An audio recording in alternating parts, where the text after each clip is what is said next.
I like to think there's a reason for everything. And when Kuro gave out Sanhua for free to every single player, there was a reason for that. When it comes to 4-star characters and their design, there are some absolute standouts on the roster. These characters have certain traits that make them a staple across many teams. It could be their immense synergy with some of the strongest characters in the game, the incredible smoothness of their gameplay, or unique, engaging mechanics that are built into their kits that makes playing them a breath of fresh air compared to their peers. When you think about Sanhua and what she provides to your gameplay and team rotations, she's a combination of all three of those traits. She is, in my definition, the perfect 4-star character. One that fits into a wide variety of teams, has incredible rotation flexibility, and a wide variety of unique mechanics and kit interactions that scale very well with her dupes. There's a reason why they gave her out for free to every single player. She's one of the most well-designed 4-star units in the game, and has the immense privilege of synergizing with a huge portion of the roster. She was, in many ways, one of the most efficient and worthwhile characters to invest in.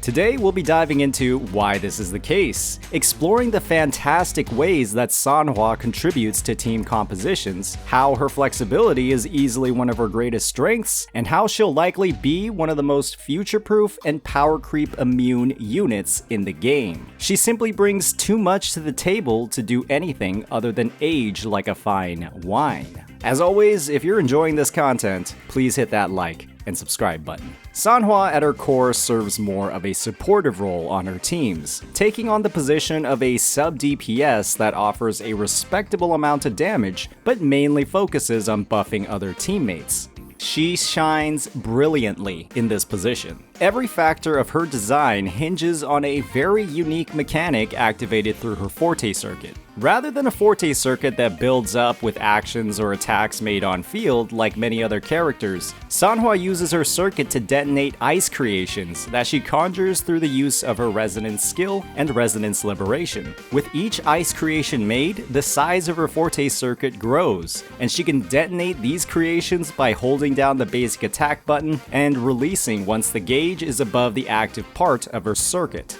This is, perhaps, one of the most unique integrations of a Forte circuit ability that we've seen in Wuthering Waves, and this is a character released in just version 1.0. This ability adds a huge amount of depth, complexity, and most importantly, rewards for her gameplay.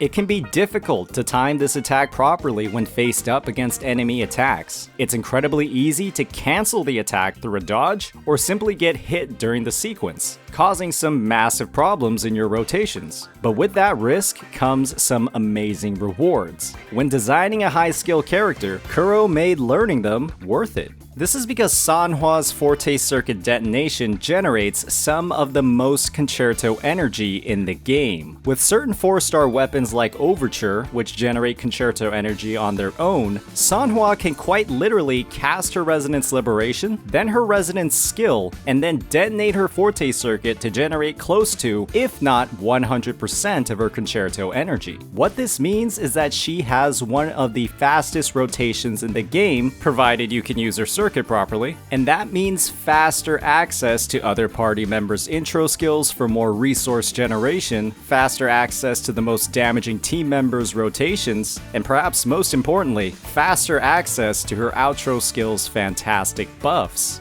Sanhua's outro skill grants a massive 38% boost to basic attack damage. While these bonuses might appear tailor-made for characters like Encore or Ling Yang who deal a majority of their damage through basic attacks, Sanhua is actually far more flexible than you might think.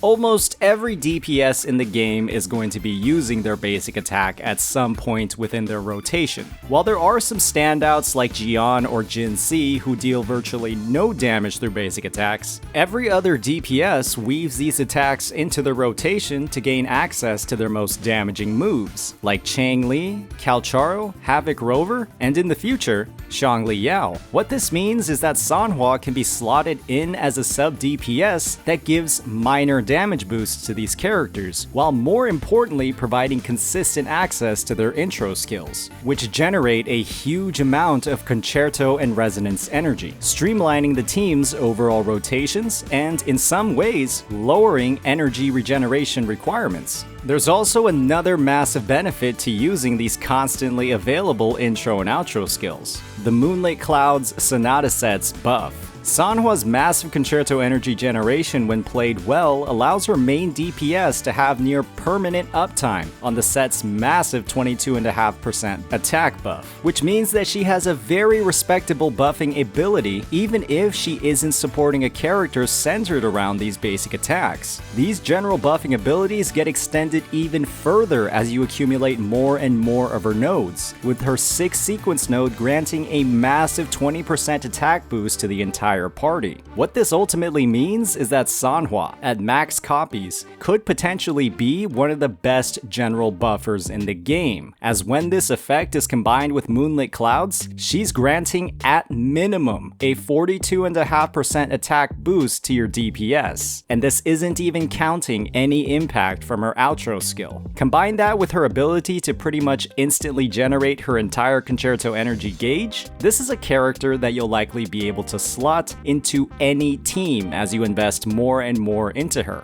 Kuro did a fantastic job balancing this with the fact that, well, you have to play her properly to gain any of these benefits. Many other 4-star sub-DPS characters have similar effects on their last sequence nodes, such as with characters like Mortefi or Dan Jin, but Sanhua has that massive advantage of simply accessing these buffs much faster than those characters. The last, but potentially most important thing to note when it comes to Sanhua is that she is likely the most free-to-play friendly buffer in the game. She synergizes fantastically with every single standard 5-star character, as well as the free Havoc Rover, as all of these characters either have to use basic attacks across their rotation like Calcharo, or simply have their entire kit centered around them like Encore or Ling Yang. When Kuro essentially gave out 3 standard characters at the launch of the game, there were very high chances that every single player had at least one of these characters within a week of playing the game, and what that meant was that Sanhua was immediately one of the best characters that they could have invested in. Like I said, there's a reason for everything.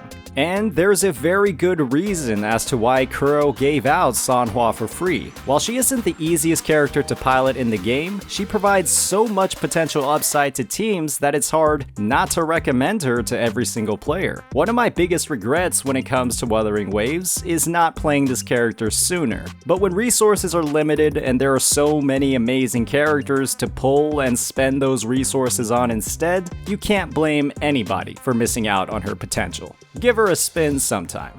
As always, if you enjoyed this content, please hit that like and subscribe button. Peace out.